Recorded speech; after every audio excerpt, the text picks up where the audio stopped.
সকলে আবার মুহাব্বতের সাথে বলি সাল্লাল্লাহু আলাইহি ওয়াসাল্লাম। সকল প্রশংসা কার জন্য? সকলে বলি আলহামদুলিল্লাহ। রব্বানা লাকাল হামদ। রব্বানা আতিনা ফিদ দুনিয়া হাসানা ওয়া ফিল আখিরাতি হাসানা ওয়া কিনা আযাবান নার। আলহামদুলিল্লাহ। আমরা সকলে ভালো আছি?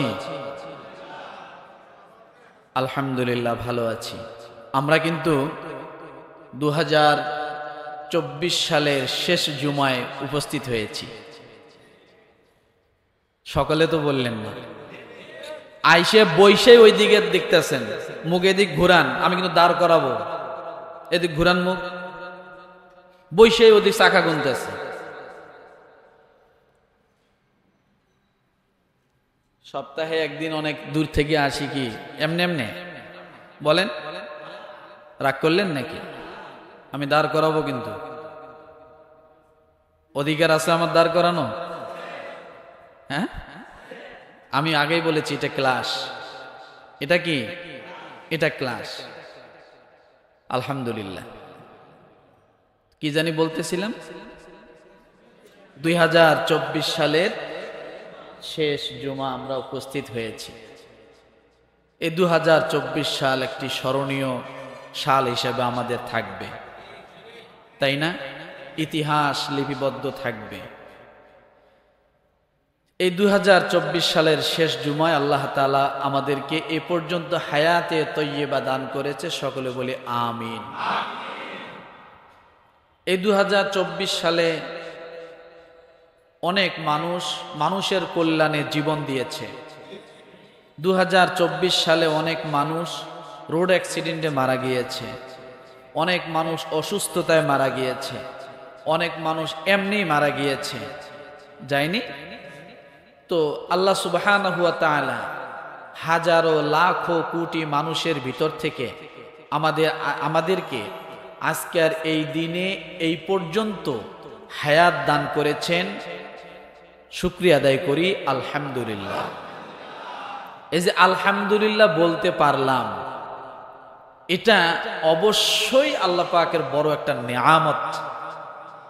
আল্লাহর পছন্দ আছে বিধায় এটা বলার সাহস, শক্তি, সময় আল্লাহ সুযোগ দিয়েছে। না থাকলে কিন্তু এটা পারতাম না বলতে, তাই না? আল্লাহ যদি আগেই খতম করে নিয়ে যাইত, তাহলে তো আর কবরে থেকে লাখবার কোটিবার পড়লেও কোনো কাজ হতো না। তো আল্লাহ তো সুযোগ দিয়েছেন। তো আসলে আমরা 2024 সালের শেষ জুমায় উপস্থিত হয়েছি। বাধ্য হয়ে আমাদেরকে কিছু আলোচনা সামনে নিয়ে আসতে হয়। যে আলোচনাগুলো সামনে না নিয়ে আসলে আমাদের মধ্যে একটা দায়বদ্ধতা থেকে যায়, জিম্মাদারি থেকে যায়। যদি আল্লাহ আমাদেরকে, আমাদের মতো ইমামদেরকে, আলেম ওলামাদেরকে জবাবদিহি করে যে তুমি তোমার মুসল্লিদেরকে এই বিষয়গুলো কেন বলনি, তখন কিয়ামতের ময়দানে হয়তো এই একটি বিষয় আল্লাহর আদালতে ধরা খেয়ে যেতে পারে, তাই না? এটাও একটা ধরা খাওয়ার কারণ হয়ে যেতে পারে। এই জন্য প্রত্যেকটা ওলামায়ে কেরাম জাতির শ্রেষ্ঠ সন্তান। প্রত্যেকটা ওলামায়ে কেরাম জাতির সবচাইতে কল্যাণকামী।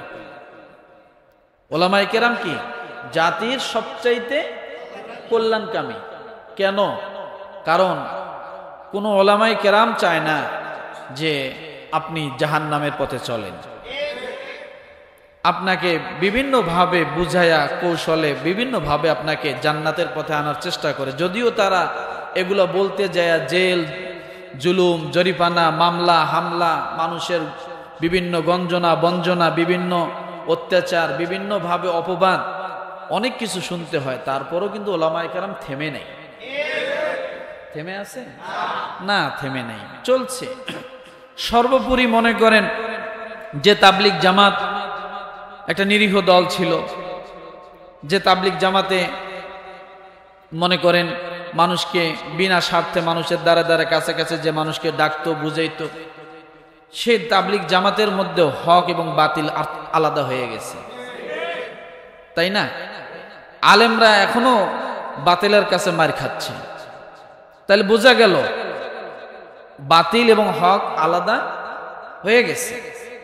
তো হক যারা তারা সব সময় মার খায়, হক যারা তারা কি সব সময় মার খায়। রাসূলুল্লাহ সাল্লাল্লাহু আলাইহি ওয়াসাল্লামের জীবনীতে দেখেন কত মায়ের, কত যুদ্ধ, সাহাবায়ে কেরামের কত মায়ের, কত যুদ্ধ, তাই না? কিন্তু এত কিছুর পরও ইসলাম কিন্তু মিঠে যায়নি। ইসলাম মিঠে গেছে? যাবে না। ইসলাম থাকবে, ইসলাম আছে, ইসলাম থাকবে, কিন্তু বাতিল আস্তে আস্তে ধ্বংস হয়ে যাবে, বাতিলের অস্তিত্ব থাকবে না।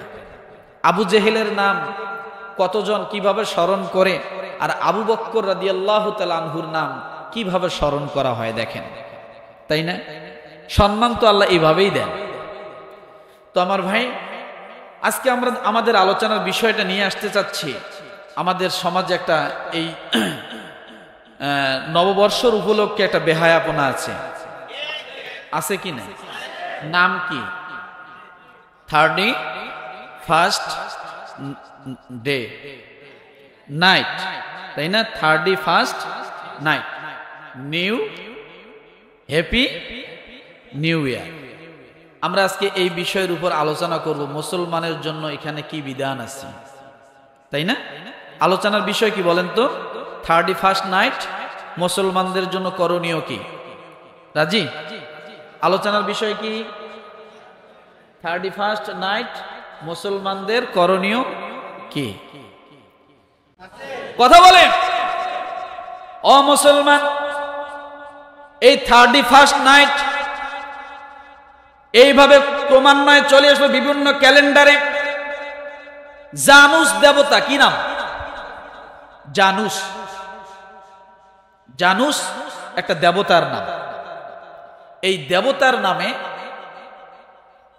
প্রতি বৎসর এইভাবে উৎসর্গ করত। এই দেবতার দুইটা মুখ। কয়টা? কয়টা মুখ? দুইটা মুখ। একটা অতীতকে দেখে, একটা ভবিষ্যৎকে দেখে, এটা তারা বিশ্বাস করত। একটা অতীতের সব গ্লানি মুছে দিবে, একটা ভবিষ্যৎ সব গ্লানি মুছে দিবে। আরেক জায়গায় দেওয়া আছে যে এক হাতে একটা ছড়ি আর এক হাতে একটা চাবি, অর্থাৎ এই জানুস দেবতাকে যারা মানবে তারা জান্নাতের চাবি পাবে, যারা মানবে না তারা জান্নাতের চাবি পাবে না। এইটা তারা বুঝাইতে যায়। এই জানুস দেবতার নামে তারা এরকম একটা দিন উদযাপন করে, এই জানুয়ারির 1 তারিখ 31st নাইট। এ যুগে ভালো করে বোঝেন, হাজার হাজার ক্যালেন্ডার ছিল। বাংলাদেশে প্রায় 30টা সন। কয়টা? 30টা সন। আমরা তো জানি 2-3টা। বিভিন্ন রাজা বাদশারা যখন যে আসছিল তখন তারা বিভিন্ন ভাবে পরিবর্তন করছে। কি করছে বলেন? তারা পরিবর্তন করছে। নতুন বছরকে উৎসবের বরণ করে নেওয়ার জন্য রীতি, এটা অনেক আগে থেকেই ছিল। পৃথিবীর প্রাচীনতম সর্বজনীন উৎসবগুলোর অন্যতম এই নববৎসর উদযাপন। কিন্তু এটা উৎপত্তি হয়েছে রোমানদের থেকে। কোথার থেকে বলেন? রোমানদের থেকে, প্রায় 5000 বছর আগে। এরপরে বলা হয়েছে যে প্রাচীন বেবিলিয়ন, যেদিন প্রাচীন বেবিলিয়ন তারা যখন দেখলো যে দিন এবং রাত সমান সমান হয়, যে দিনটাতে, ওই দিনের পরের দিনটা তার নতুন বছর উদযাপন করত। আমাদেরও তো একটা এরকম ছিল না, সমান সমান দিন যতটুক সময়, রাত কি অতটুক সময়। এই সময়টা যেদিন আসে তার পরের দিনটা তারা এইরকম নববৎসর উদযাপন করত। কিন্তু তাদের উদযাপন ছিল 11 দিন ব্যাপী। কতদিন ব্যাপী? 11 দিন ব্যাপী। রোমানরা এই দিনটাকে ওই জানুস দেবতার নামে অনুসরণ করে এই দিনটা পালন করত। যাকে সময়ের দেবতা মানা হয়। কিসের দেবতা? জোরে মাথা উঁচু করেন। সময়ের দেবতা মানা হয়। তারা এটা এই প্রতি বছর এই দেবতার নামে উদযাপন করে। কিন্তু এইভাবে অনেকগুলো ক্যালেন্ডার পরিবর্তন হয়। কিন্তু আগে ছিল আপনার 10 মাসে বছর তাদের জন্য। কয় মাসে বছর? 10 মাসে বছর ছিল। এই 10 মাসে বছর আবার পরিবর্তন হয়ে যায়। এই 10 মাসে বছরটা আবার পরিবর্তন করে। তখন ছিল গ্রিক ক্যালেন্ডার অনুসারে 304 দিনে ছিল সৌর বছর। কয়শো? 304 দিনে ছিল সৌর বছর, 10 মাস। কিন্তু খ্রিস্টপূর্ব 793 অব্দে আরো 60 দিন যুক্ত করে 364 দিনে বছর করা হয়। কিন্তু এই 60 দিন যে যোগ করা হলো, কোনো নাম দেওয়া হয়েছিল না, মাসের কোনো নাম দেওয়া ছিল না। মাঝখানে এমনিই 60 দিন লম্বায় চলে যেত। এরপরে নতুন করে যোগ হলো জানুয়ারি ফেব্রুয়ারি। কি যোগ হলো? এই জানুয়ারি এবং ফেব্রুয়ারি যোগ করার কারণে এবার মাস পাইল কয়টা? আগে ছিল কয়টা? 10টা। এই জুলিয়াস সিজার খ্রিস্টপূর্ব 46 বছর আগে, জুলিয়াস সিজার জানুয়ারি এবং ফেব্রুয়ারি যুক্ত করে এটাকে ঢেলে সাজায়। 1582 সালে লিপ ইয়ার যুক্ত করে ইংরেজি বর্ষকে পূর্ণতা দেন গ্রেগরি। এরপরে এখান থেকে জানুয়ারি, ফেব্রুয়ারি, মার্চ, এপ্রিল, মে, জুন, জুলাই, আগস্ট এগুলা কিন্তু এক একটা দেবতার নামে চলে আসে। কার নামে? দেবতাদের নামে। এই যে আপনারা যে জানুয়ারি বলেন, আসতেছে যে জানুয়ারি, এটা দেবতা জানুস এর নামে শুরু হয়। এই জানুস থেকে জানুয়ারি।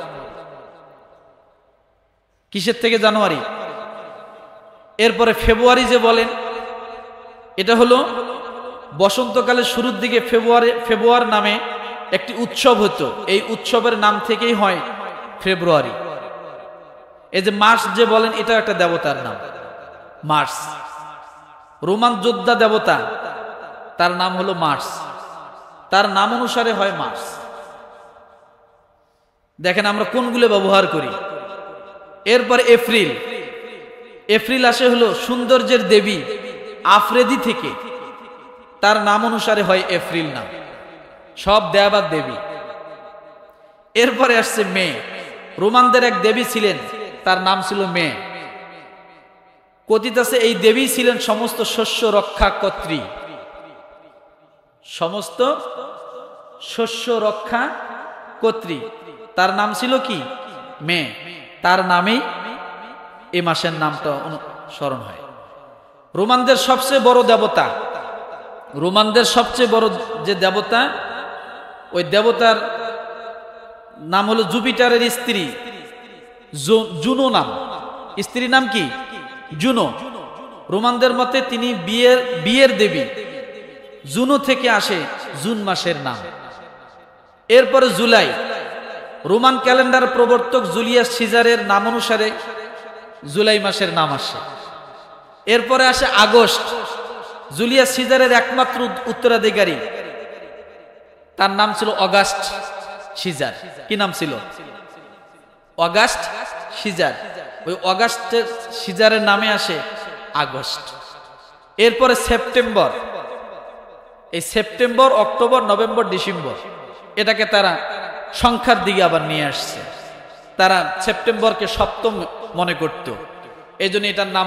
ওই যে 10 মাস যখন বছর ছিল, তখন এই সেপ্টেম্বর 10 মাসে পড়তো, সেপ্টেম্বরটা সপ্তম মাসে পড়তো। সেই ক্ষেত্রে নাম ছিল কি? সেপ্টেম্বর।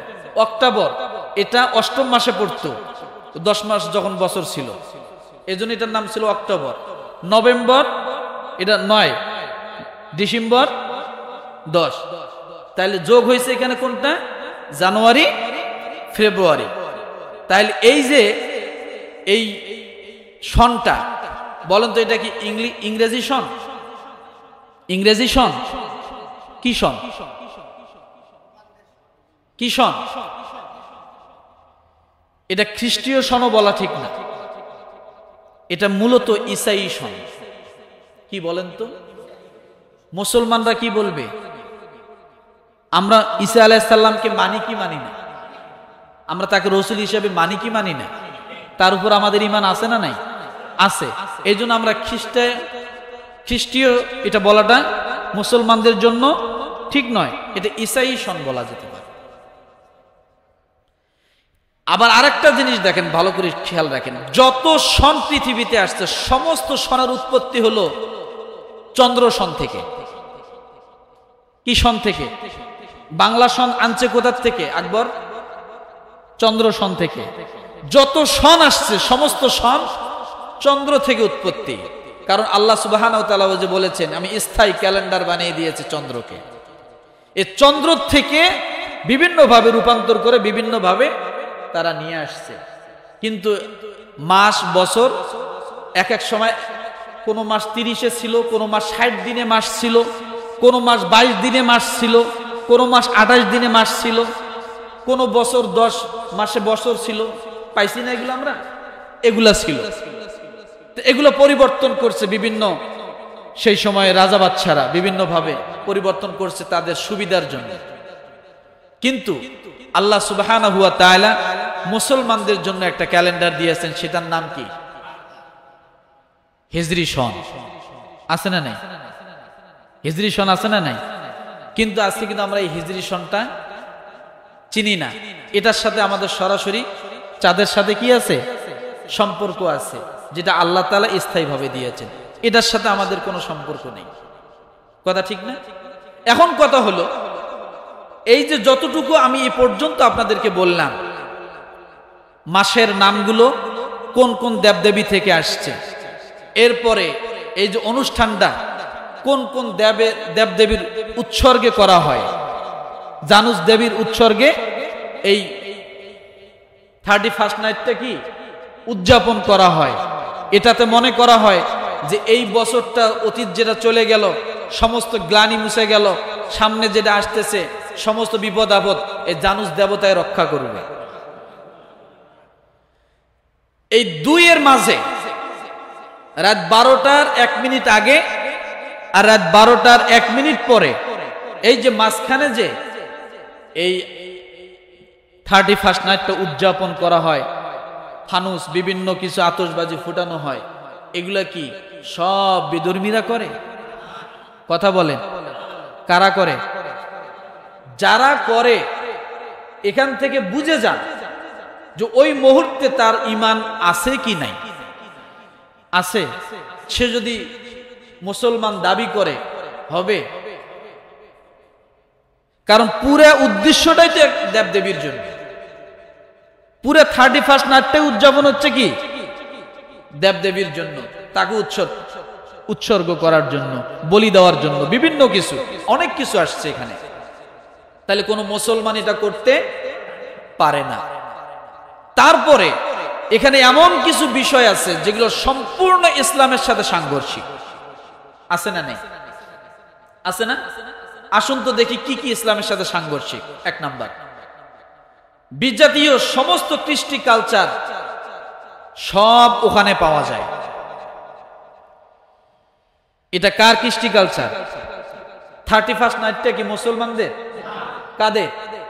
বেজাতিদের। তাহলে 1 নাম্বারে এটা আমরা পেলাম যে ওখানে বেজাতিদের কৃষ্টি কালচার। এতক্ষণ পর্যন্ত আমরা সূরা মাইদার 51 নম্বর আয়াতে যা শুনেছি, সূরা বাকারা 257 নম্বর আয়াতে যা শুনলাম, তা ওই আয়াত দুটার আলোকে আমরা কি সেখানে যাইতে পারি? পারি। আপনারা এখানে যারা আছেন ভালো করে নিয়ত করেন, আমরা কি 31st নাইট পালন করব? যতটুকু শুনলাম করা যাবে। দ্বিতীয় নাম্বারে কেন করা যাবে না? নারী পুরুষের অবাধ মেলামেশা এই 31st নাইটে আছে না নাই? আছে না নাই? কোন ধর্ম এটা কি সমর্থন করে? ইসলাম করে না। সারা মাস আপনি আপনার সন্তানকে নিজে কলেজে নিয়ে যা রাখি আসেন, স্কুলে নিয়ে যা রাখি আসেন, 31st নাইট আসলে মেয়েকে ছাড়িয়ে দেন, একদিনের জন্যই তো। ওই একদিন পরে আপনি যদি আপনার মেয়েকে ঘি দিয়ে গোসল করান, দুধ দিয়ে গোসল করান, জমজমের পানি দিয়ে গোসল করান, পৃথিবীর সবচেয়ে দামি পানি দিয়ে গোসল করান, পবিত্র হবে? হবে? তাহলে আপনি সারা বছর মেয়েকে কলেজে নিয়ে যান যাতে ছেলেরা ডিস্টার্ব না করে, আর আপনি একদিনের জন্য ছেড়ে দিলেন। আজকে রাতটাই তো আছে না নেই? এই কুরুচিপূর্ণ পুরুষ এরকম পিতামাতা আছে না? আছে না? তাহলে অবাধ মেলামেশা আছে না নেই? অবাধ চলাফেরা সেখানে আছে? যাওয়া যাবে না।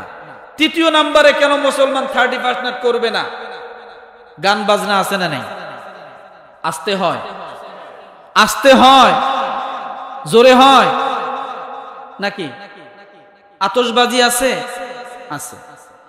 রব্বুল আলামিন কি বলেন সূরা লুকমান আয়াত নাম্বার 6? কত? ومن الناس من يشتري لهو الحديث ليضل عن سبيل الله بغير علم ويتخذها هزوا أولئك لهم عذاب مهين। আল্লাহ বলেন কতক মানুষ এমন যারা অজ্ঞতা বশত আল্লাহর পথ থেকে মানুষকে বিচ্যুতি করার জন্য খরিদ করে, আল্লাহর পথ থেকে মানুষকে বিচ্যুতি করার জন্য, সরানোর জন্য খরিদ করে এমন সব কথা, কি এমন সব কথা, এমন সব জিনিস যা আল্লাহ সম্পর্কে মানুষকে উদাসীন করে দেয়। কি করে দেয়? কি করে দেয়?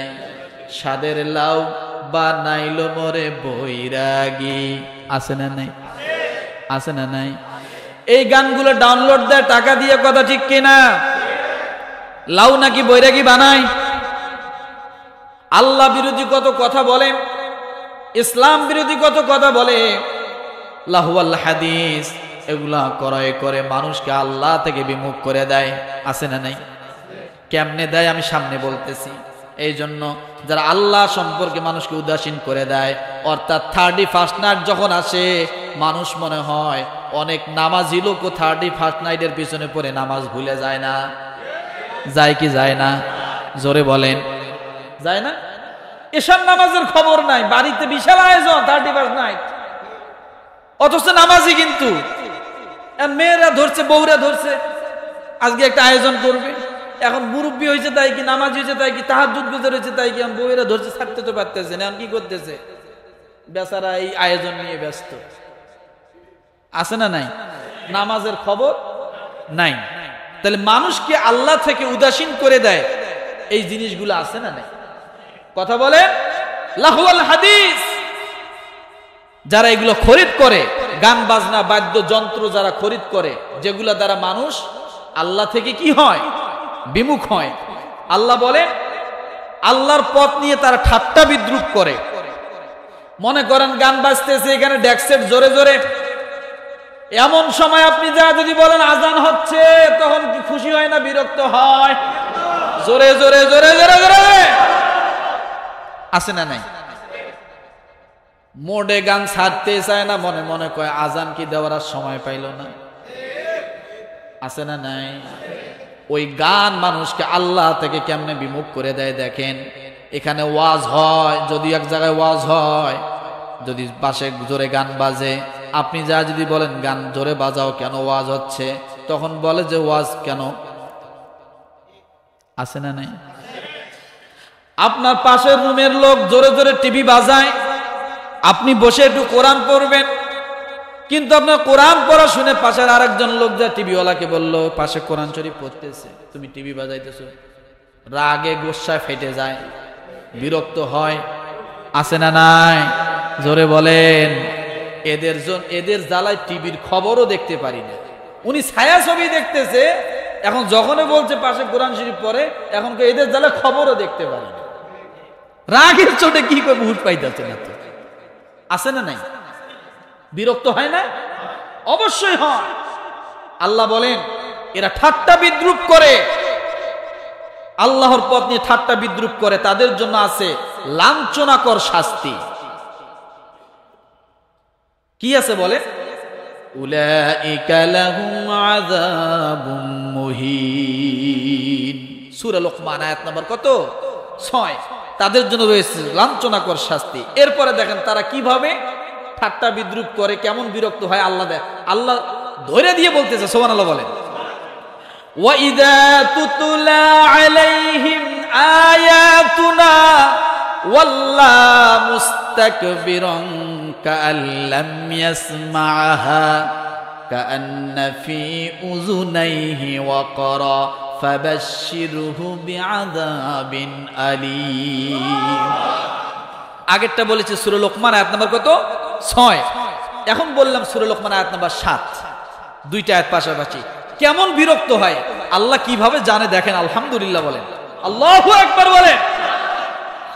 ওয়া ইযা তুতলা আলাইহিম আয়াতুনা, এরূপ ব্যক্তির সামনে যখন আমার আয়াতসমূহ পাঠ করা হয়, ওই যে বললাম কোরআন শরীফ পড়তেছে পাশের রুমে, তাদের সামনে যখন আমার কোরআন পাঠ করা হয়, আছে না, আর সময় পেল না, ওয়াল্লাহ মুস্তাকবির, আল্লাহ এইভাবে ভাষাটা ব্যবহার করছে, ওয়াল্লাহ মুস্তাকবির, আজান দেওয়ার আর সময় হলো না, হুজুর এদিক দিয়ে আসার আর সময় হলো না, আছে না, কোরআন শরীফ পড়ার আর সময় হলো না, ওয়াল্লাহ মুস্তাকবির, তারা দম্ভ ভরে বিরক্ত হয়ে যায়, রাগান্বিত হয়ে যায়, গোসা হয়ে যায়, মনে মনে ক্ষোভ। এটা কাজ হলো, আছে না, এই সময় কোরআন শরীফ পড়া লাগবে, এই সময় আজান দেওয়া লাগবে, এই সময় ওয়াজ করা লাগবে, আজকে একটু আয়োজন করতে চাইছিলাম, আছে না নাই, আছে না। আল্লাহ বল ওয়াল্লাহ মুস্তাকবির কাআল্লাম ইয়াসমাআহা, তারা তখন সে দম্ভ ভরে মুখ ফিরিয়ে নেয় যেন সে তা শুনতেই পায়নি, সেটা কি শুনতেই পায়নি। গান চালাও, আছে না এরকম, রাগ করে দম্ভ ভরে তুমি চালাও, আছে না এরকম, আছে। আল্লাহ বল ওয়াল্লাহ মুস্তাকবির, দম্ভ ভরে তারা শুনিয়া না শোনার ভান করে আরো জোরে সাউন্ড দিতে বলে, জোরে যে, আছে না নাই। বাস্তবতা, গত বছর আমি এরকম একটা জায়গায় সিচুয়েশনে পড়ে গেছিলাম, সিরাজগঞ্জ এক মাহফিলে, আমারও মাহফিলের ডেট ওই দিন কি জানি 7 তারিখ, কোন দলের জানি আয়োজন, এরাও জোরে মাইক বাজাইতেছে, আমারও রাত চলতেছে, এত রিকোয়েস্ট করছে তবু থামে নাই। 1 বছর যায় নাই, আল্লাহ সাথে সাথে বিচার দেখায় দিছে। এই সিরাজগঞ্জ বেলকুচির ঘটনা বললাম, আর বেশি বলবো না। 7 তারিখ সে ডেটটা ছিল, কোন দলের প্রতিষ্ঠাতা যাই কোনো কিছু একটা ছিল আর কি, কিন্তু পাল্টাপাল্টি, এখানে মাহফিলের কারণে ওটা পাল্টাপাল্টি করছিল, খিচুড়ি টিচুড়ি বিশাল ড্যাক ট্যাগায়, তাদেরকে এত অনুরোধ করছে, তারা ওই দিন মাইক বাজাবেই, গান বাজাবেই। 24 সাল শেষ হয়নি, তার আগেই আল্লাহ উৎখাত করে দিছে। আল্লাহ ফায়সালা আছে, আছে। বাস্তবতা বললাম, একটা বাস্তব বললাম। সুতরাং আল্লাহ তাআলা কি বলেন দেখেন, যেন তারা কান দুটিতে বধির করে আছে, সুতরাং তাকে এক যন্ত্রণাদায়ক শাস্তির সুসংবাদ দাও। এ শাস্তির কঠোরতা কত বিশাল হবে যে আল্লাহ বলছেন যে সুসংবাদ দাও। ফাবাশশিরহুম, স্বাভাবিক শাস্তির ক্ষেত্রে আল্লাহ ফাবাশশির ব্যবহার করেন না, স্বাভাবিক শাস্তি। কিন্তু যখন কঠোর কোন শাস্তি হয় তখন আল্লাহ ফাবাশশির শব্দটা ব্যবহার করেন। আরো এক জায়গায় আল্লাহ ফাবাশশির ব্যবহার করেছেন, সেটা যাকাতের বিধানের ক্ষেত্রে। ফাবাশশির শব্দ আল্লাহ কেন ব্যবহার করেন? ওই যে বুঝাইতে যায় বলেছে যে সন্তান যখন অতিরিক্ত মাকে বিরক্ত করে, মা সহ্য করতে না পেরে সন্তানকে বলে তোর বাবা আসুক, টেরটা পাবি মজাটা কেমন লাগে, বলে কি বলে না? মা সহ্য করতে না পেরে সন্তানকে মা ভয় দেখাচ্ছে তোর বাবা আসুক বিচার দিব, তখন মজাটা পাবি। বিচারটা কেমন হয়? বিচারে কি মজা পাওয়া যায়?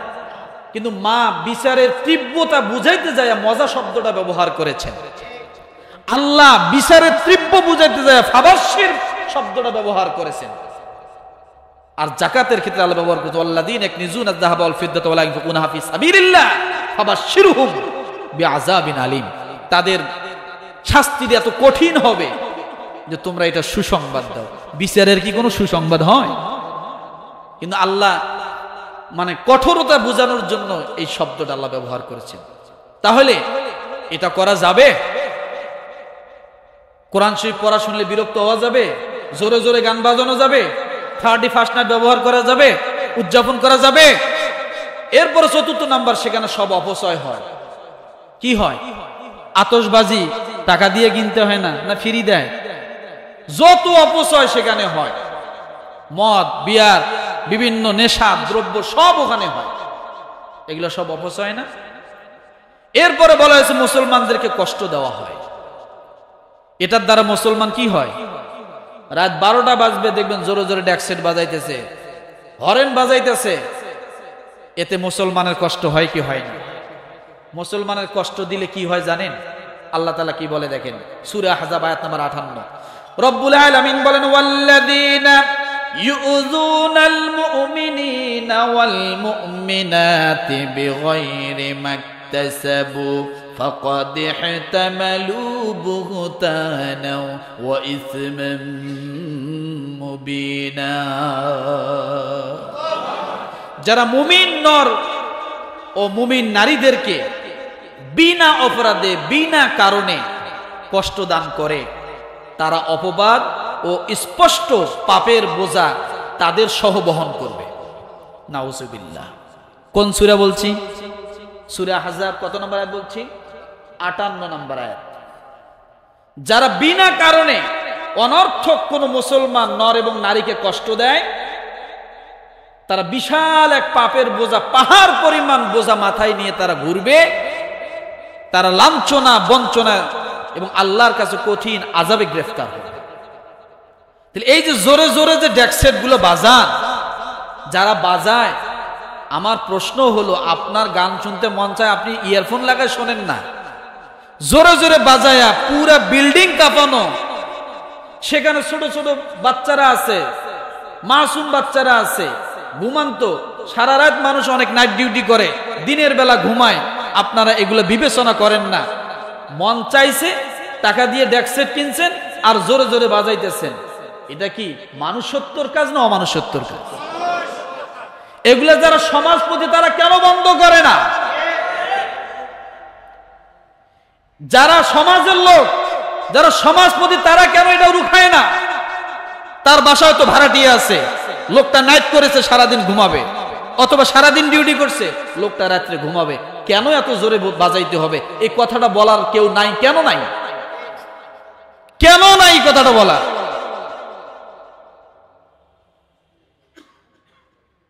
একটা লোক সারা রাত নাট করে সে দিনে ঘুমায়, ওই বাসায় কত অসুস্থ, ওই মহল্লায় কত অসুস্থ, সমাজে কত অসুস্থ, ছোট ছোট দুগ্ধপুষ্ট বাচ্চারা আছে, ঘুমাইছে, হঠাৎ শব্দ পায় চমকে উঠছে, আছে না?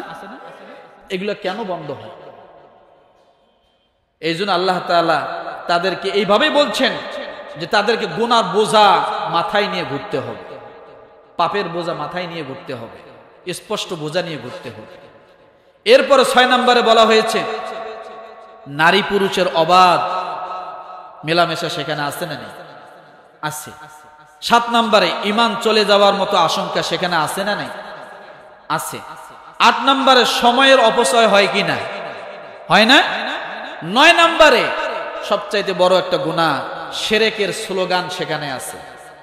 পহেলা বৈশাখ আর 31st নাইট নববৎসর উদযাপনে শিরকের স্লোগান আছে না নাই? মঙ্গল শোভাযাত্রা, কত শোভাযাত্রা, কত কি এরকম আছে না? তাহলে আপনি যদি মুসলমান হন, আপনি তো শিরক করতেছেন যায়, আপনি তো আপনার ঈমান আপনি হারাই ফেলতেছেন। তাহলে এই 31st নাইট করা যাবে? যতটুকু শুনলাম আজকে থেকে আমরা এটা করব, মনে মনে ইরাদা করেন, সন্তানদেরকে নিরাপদ রাখবো, পারবো ইনশাআল্লাহ। এবার হয়তো বলবেন হুজুর তাহলে আমরা করব কি? তাই না? আমরা করব কি? রব্বুল আলামিন সে কথা বলেন, ওয়া হুয়াল্লাযী জাআলাল লাইলা ওয়ান নাহারা খিলফাতান লিমান আরাদা আন ইয়াযযাক্কারা যাক্কারা আও আরাদা শুকুরা। সূরা ফুরকান আয়াত নম্বর 62। কত? আমরা করব কি? রব্বুল আলামিন বলেন তিনি সেই সত্তা যিনি রাত ও দিনকে পরস্পরের অনুগামী করেছেন। রাত এবং দিন অনুগামী কে করেছেন? রাতের পরে দিন আসবে, এটাই বাস্তব। দিনের পরে রাত আসবে, এটা বাস্তব। দুনিয়ার কোনো মানুষ ঠেকিয়ে রাখতে পারবে না। দুনিয়ার মানুষ সময় পিছায় নিতে পারে, দুনিয়ার মানুষ ক্যালেন্ডারের মাস পিছায় নিতে পারে, দুনিয়ার মানুষ ক্যালেন্ডারের দিন পিছায় নিতে পারে, কিন্তু রাতের পরে দিন আসবে, দিনের পরে রাত আসবে। পৃথিবীর কোন বিজ্ঞান বৈজ্ঞানিক হাত দিয়ে কুলাইতে পারবে না। আমরা সময়কে পিছানো দেখেছি, দেখি নাই? 9টাকে 8টা বলতে জানি, ছিল না? 22 দিনে মাস, আমি আগে বলছি 10 মাসে বছর, এটাও তো জানলাম। সময় পিছানো যায়, রাত দিন মানে দিন মাসের ক্ষেত্রে পিছানো যায়, মাস বছরের ক্ষেত্রে পিছানো যায়, কিন্তু রাত এবং দিন এটা যে আসবেই, একটার পর একটা চলবে, অনুগত একজন আরেকজনের প্রতি, এটা কি কেউ পিছাইতে পারবে? যে আজকে 24 ঘন্টা দিন হবে, রাত হবে না, আজকে 24 ঘন্টা রাত হবে, দিন হতে পারবে না, কেউ ঠেকাইতে পারবে না। এই জন্য রব্বুল আলামিন সূরা ফুরকানের 62 নম্বর আয়াতে বলেন, ওয়া হুয়াল্লাযী জাআলাল লাইলা ওয়ান নাহারা খিলফাতাল লিমান আরাদা আন ইয়াযাক্কারা আও আরাদা শুকুরা। আল্লাহ বলেন রাত এবং দিনকে পরস্পর অনুগামী করে সৃষ্টি করেছেন, কিন্তু এসব বিষয় উপকারে আসে কেবল সেই ব্যক্তিদের জন্য যারা রাতকে দেখে উপদেশ গ্রহণ করে, দিনকে দেখে যারা উপদেশ গ্রহণ করে, তাদের জন্য এগুলো উপকারে আসবে, তাদের জন্য এটা হলো উপদেশ। আল্লাহ বলেন গ্রহণের ইচ্ছা রাখে কিংবা কৃতজ্ঞতা জ্ঞাপন করতে চায়। আপনি যদি চিন্তা করেন এই যে আমার জীবন থেকে একটা বছরের কতটা রাত চলে গেল, একবার ভাবুন এই রাতগুলি তো কত মানুষ দুনিয়া থেকে চলে গেছে, আপনি এখনো পর্যন্ত এই রাতের দেখা পেয়েছেন। আপনি একটাবার ভাবেন এই রাত্রি পর্যন্ত আপনি মারা যাননি, আল্লাহর কৃতজ্ঞতা শুকরিয়া আদায় করেন, আল্লাহ আমি এখনো বেঁচে আছি রাতে। আপনি দিনের দিকে তাকান, দিন কেমন করে সূর্য আলো দেয়, আল্লাহ কিভাবে ব্যবস্থা করেছেন মানুষের কাজের জন্য, কথা ঠিক কিনা? আল্লাহ বলেন এগুলা দেখবে, বান্দা উপদেশ গ্রহণ করবে আর বলবে আও আরাদা শুকুরা, বান্দার সঙ্গে সঙ্গে আমি আল্লাহর শুকরিয়া আদায় করবে, আলহামদুলিল্লাহ। আপনি চিন্তা করেন যেদিন আপনি জন্মগ্রহণ করেছেন আর আজকে পর্যন্ত কত রাত আর কতদিন চলে গেল, কিভাবে চলে গেল, সময়গুলো পিছনে কিভাবে কাটাইলেন, এই একটি বছর আপনার থেকে কিভাবে চলে গেল, আল্লাহ এগুলা লক্ষ্য করতে বলছেন আর আল্লাহর কৃতজ্ঞতা শুকরিয়া আদায় করতে বলছেন। যেগুলো দেখো, উপদেশ গ্রহণ করো, রাতের পর দিন, দিনের পর রাত কিভাবে আসে, এগুলো দেখে দেখে আমার শুকরিয়া আদায় করো। এরপরে রব্বুল আলামিনের হাবিব বলেন, সাহাবী প্রশ্ন করেছেন, ইয়া রাসূলুল্লাহ বুদ্ধিমান কারা? কে প্রশ্ন করছে? একটু সময় বেশি যাচ্ছে, চ্যাপ্টারটা শেষ করে দেব। বুদ্ধিমান কারা? আন শাদ্দাদ ইবনে আউস আনিন নবী সাল্লাল্লাহু আলাইহি ওয়াসাল্লাম আল কাইসু মান দানা নাফসাহু ওয়া আমিলা লিমা বাদাল মাউত। বুদ্ধিমান কারা? যারা 31st নাইট উদযাপন করে তারা বুদ্ধিমান। পহেলা বৈশাখ যারা উদযাপন করে বুদ্ধিমান। প্রকৃতপক্ষে বুদ্ধিমান কারা? আমরা যদি নবীর উম্মত হই তাহলে আজকে এই শিক্ষা নিব, রাজি আছেন? আরো জোরে বলেন, প্রকৃত বুদ্ধিমান কারা? শাদ্দাদ ইবনে আউস রাদিয়াল্লাহু থেকে বর্ণিত, রাসূল সাল্লাল্লাহু আলাইহি ওয়াসাল্লাম বলেন ওই সেই ব্যক্তি বুদ্ধিমান যে নিজের নফসকে নিয়ন্ত্রণ রাখে এবং মৃত্যু পরবর্তী সময়ের জন্য কাজ করে, অর্থাৎ নিজের নফসের কি গোলামি করে না, নিয়ন্ত্রণ করে এবং মৃত্যুর পরের জীবনের জন্য কি করে? আমল করে। ওই ব্যক্তি হলো বুদ্ধিমান। আর সেই ব্যক্তি নির্বোধ ও অক্ষম যে তার নফসের দাবির অনুসরণ করে আর আল্লাহ তাআলার নিকট বৃথা আশা করে জান্নাতে। অর্থাৎ সে শয়তানের কাজ করে আর আশা করে কি? আর যে ব্যক্তি আল্লাহর ইবাদত করে, নিজের নফসের তাবেদারি করে না, গোলামি করে না। নফস তো সবসময় দুনিয়া চায়, আখেরাত কিন্তু সবসময় চায় না। কথা ঠিক না?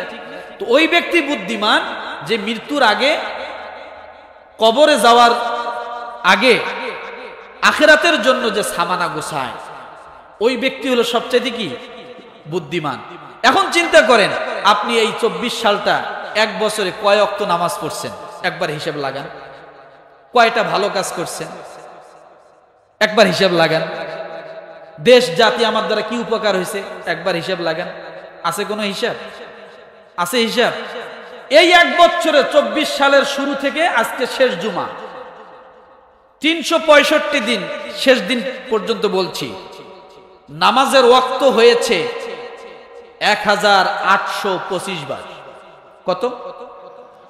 1825 বার নামাজের ওয়াক্ত হয়েছে এই 24 সালের জানুয়ারি থেকে শুরু করে 1 তারিখ থেকে ডিসেম্বরের 31 তারিখ পর্যন্ত 1825 বার নামাজের ওয়াক্ত হয়েছে। তার মধ্যে আজানের মাধ্যমে আপনাকে মসজিদে আসার জন্য ডাকা হয়েছে 7300 বার। কত? 7300 বার আপনাকে মসজিদের দিকে ডাকা হয়েছে 365 দিনে। 7300 বার আপনাকে 365 দিনে মসজিদের দিকে ডাকা হয়েছে। আপনি কয়বার ডাকে সাড়া দিয়েছেন? হিসাব লাগান। আল কাইসু মান দানা নাফসাহু ওয়া আমিলা লিমা বাদাল মাউত। বুদ্ধিমান কে বেড়ায় যাবে? এরপরে আল্লাহর পক্ষ থেকে আপনার উপর যে কল্যাণ আল্লাহ দিয়েছেন, এই কল্যাণ নেওয়ার জন্য আল্লাহ তাআলা আপনাকে মসজিদের দিকে আহ্বান করেছেন 7300 বার। তাহলে মসজিদ থেকে আপনার জন্য 14600 বার ডাকা হয়েছে। 7300 বার নামাজের জন্য আর 7300 বার কল্যাণ নেওয়ার জন্য। আল্লাহ যে কল্যাণ আপনাকে দিচ্ছে, এই কল্যাণ নেওয়ার জন্য আপনি কয়বার আসছেন? হিসাব আছে? হিসাব আছে? এই এক বছরে 1825 বার আজান হয়েছে। কয়বার? 1825 ওয়াক্ত নামাজ আপনার জন্য ফরজ ছিল। আপনি কয় ওয়াক্ত পড়েছেন? হিসাব লাগান। এগুলো হিসাব না করে 31st নাইটের জন্য আগে প্রস্তুত, ঘর সাজাইতেছেন। কপাল পোড়া আমরা। আমরা কি কপাল পোড়া? একবার হিসাব লাগান নিজের জীবনীতে। মরবেন না? আমরা মারা যাব না? মারা যাব না? তাহলে এই মসজিদের মাইক দিয়ে আপনার জানাজার জন্য ডাকা হবে। যাদেরকে ডাকবেন তারা যদি আপনার জানাজায় না আসে, আপনার আত্মীয় স্বজন লজ্জা পাবে কিনা? আপনার ছেলে মেয়েরা লজ্জা পাবে কিনা? এই মাইক দিয়ে মুয়াজ্জিন সাহেব আপনাকে এই এক বছরে 1825 বার ওয়াক্ত আপনাকে ডেকেছে। 1825 ওয়াক্তে আপনাকে ডেকেছে, অথচ আপনি আসলেন না মসজিদে। আর এই মাইক দিয়ে আপনারই জন্য জানাজার জন্য ডাকা হবে। না ডাকলে ইমাম মুয়াজ্জিনের চাকরি থাকবে না। রাগ করবেন না কেউ? যে মুয়াজ্জিন আপনাকে 7300 বার ডাকছে, ওই মুয়াজ্জিনের ডাকে আপনি একবারও সাড়া দেননি। ওই মুয়াজ্জিন আপনার জানাজার মাইকের এলান না দিলে আপনার চাকরি থাকে না। আপনি কত বড় মুসল্লি আর কত বড় ইমানদার চিন্তা করছেন? রাগ করতেছেন? একবার হিসাবটা নেন, ভাবুন, মাথায় একটু ঢুকান। 1825 বার আপনাকে ডাকছে ওয়াক্তে, আর আপনাকে নামাজের জন্য 7300 বার ডাকা হয়েছে। কিভাবে বলবো? হাইয়া আলাস সালাহ, কোন দিকে আসো? হাইয়া আলাস সালাহ, কোন দিকে আসো? আজানে কয়বার? কয়বার? ইকামতের সময় হাইয়া আলাস সালাহ। লাস্ট নামাজে দাঁড়ানোর সময় মুয়াজ্জিন আপনাকে ডাক দিচ্ছে, আসো। প্রথম একবার ডাক দিছে, আসেন নাই। এরপরে লাস্ট আবার ডাকতেছে, যখন দাঁড়ায় যায় ফরজ নামাজে, তখন আপনাকে লাস্ট ডাকটা দিয়েছে, দাঁড়াচ্ছে। হাইয়া আলাস সালাহ,